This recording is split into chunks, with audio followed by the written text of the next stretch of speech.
এটা কিন্তু আমাকে জনগণ জানে না। এটা আপনারাই কিন্তু বিভিন্ন লোকের কাছে আপনারা কিন্তু প্রচার করতে পারেন।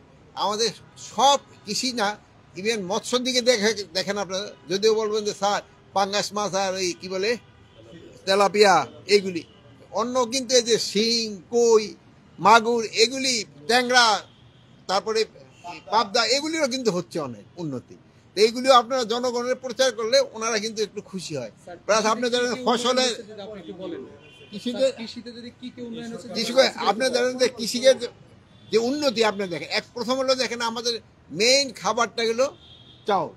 এই চাউলেরই দেখেন আমাদের যে রাইস রিসার্চ ইনস্টিটিউট এবং এদের সহযোগিতা, যেহেতু ওনারা কিন্তু এই বিএসসি কিন্তু বিএর আন্ডারে কিন্তু সবাই রিসার্চের জন্য ওনারা কিন্তু এই রিসার্চ করার পরে যমুনা স্মার্ট রেফ্রিজারেটর, স্মার্ট লাইফে স্মার্ট রেফ্রিজারেটর। ধরেন যে চাউলের যে অগ্রগতিটা আমাদের কিন্তু গত বছর চাউল ওরকম আমদানিও করতে হয় নাই, বাট এইবার আমাদের কিছুটা আমদানি করতে হচ্ছে, যেহেতু আপনারা জানেন যে পরপর 2টা বন্যা হয় আমাদের কিছুটা ক্ষতি হয়েছে। কিন্তু যদি আমাদের বড় ফসলটা আল্লাহ আল্লাহ করে ভালো হয়, তো হয়তো আমাদের খুব একটা চাউলের আমদানিও প্রয়োজন হবে না। তো আপনারা দোয়া করবেন বড় ফসলটা যেন ভালো হয়।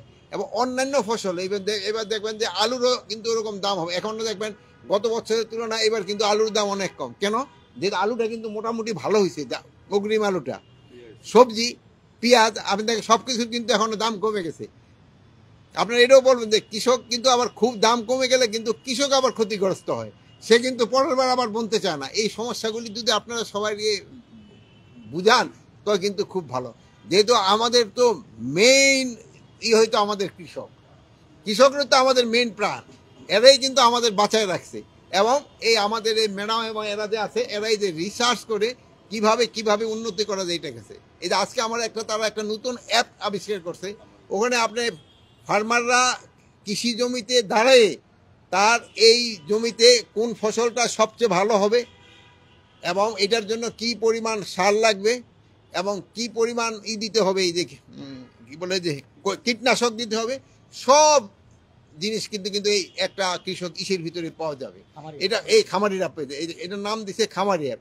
এখানে আপনারা জানেন অনেক সময় কৃষক কিন্তু আমাদের এই সার বেশি ব্যবহার করে ফেলে। সার বেশি ব্যবহার করাটা কিন্তু মাটির জন্য খুবই খারাপ, টপ সয়েলটা কিন্তু নষ্ট হয়ে যায়।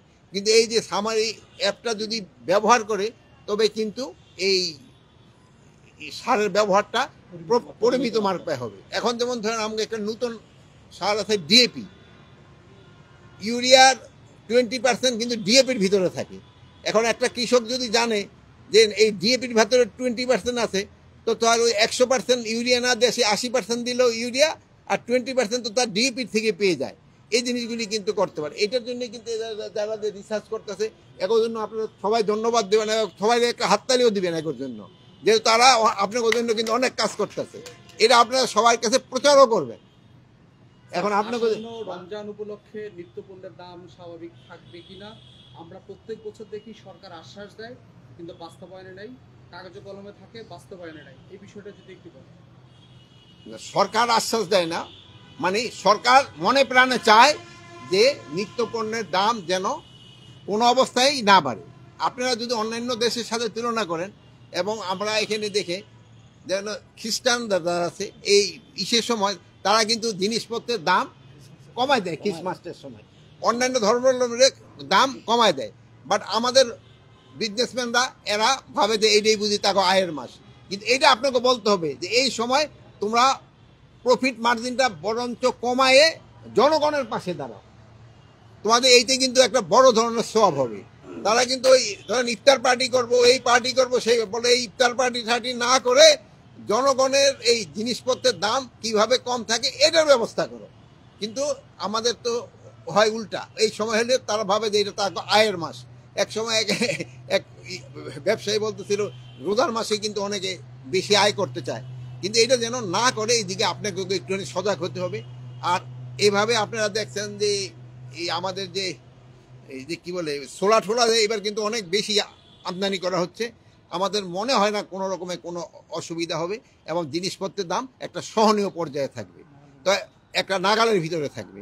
আর একটা ওই সময় ধরেন যে সবজির দাম যেহেতু ওই সময় কিন্তু সবজির সিজনটা একটা ট্রানজিট পিরিয়ড হবে, এই ইসের সবজি শেষ হয়ে যাবে, এই কি বলে আর সামারের সবজি আসবে, এই ট্রানজিট পিরিয়ডটার দিকেও একটু খেয়াল রাখতে হবে।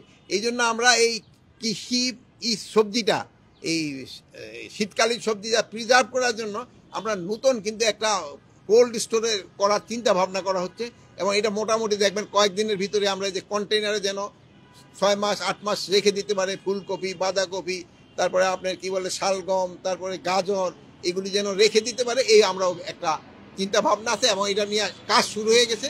অত কিছুদিনের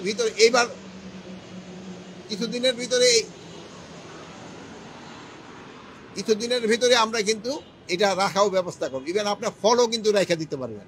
মাননীয় উপদেষ্টা, কৃষির উন্নয়ন, মৎস্যের উন্নয়নের কথা আমরা বলবো, নিশ্চিত থাকেন ইনশাআল্লাহ, কিন্তু আইন শৃঙ্খলা নিয়ে কিন্তু এই যে একটা বড় আইডিয়া থাকে।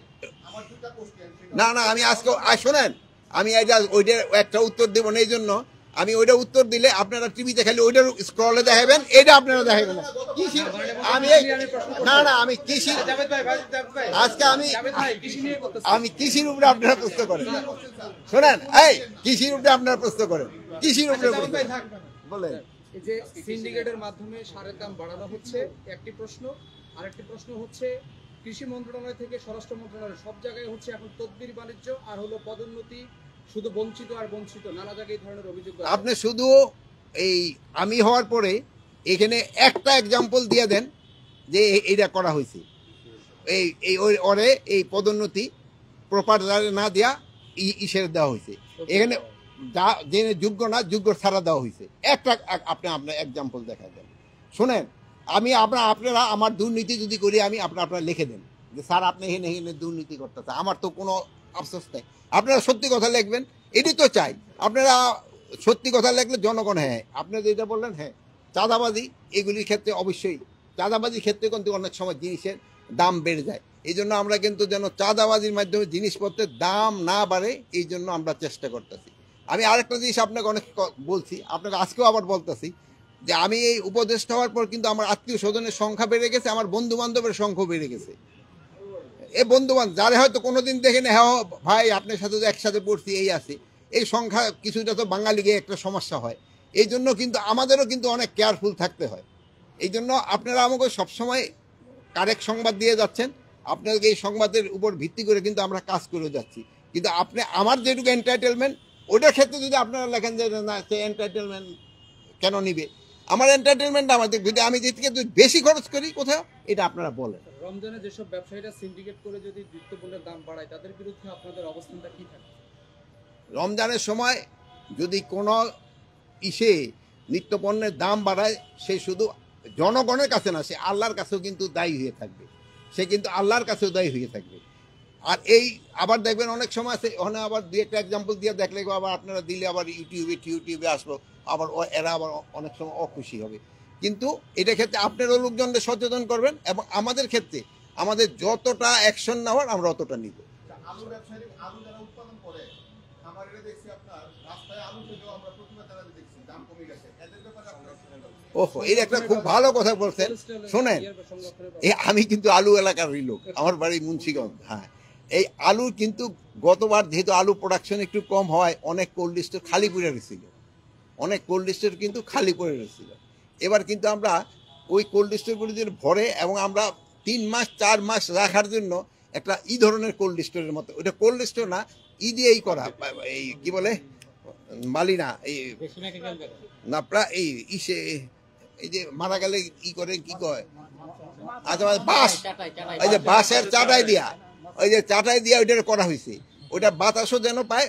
একজন কৃষক তো সাধারণত হয় কি বৈশাখ মাসের পরেই আলু পথা শুরু হয়ে যায়, সে যেন বৈশাখটা না হয়ে যেন জ্যৈষ্ঠী আষাঢ় শ্রাবণ পর্যন্ত নিতে পারে, এই ব্যবস্থা করা হচ্ছে।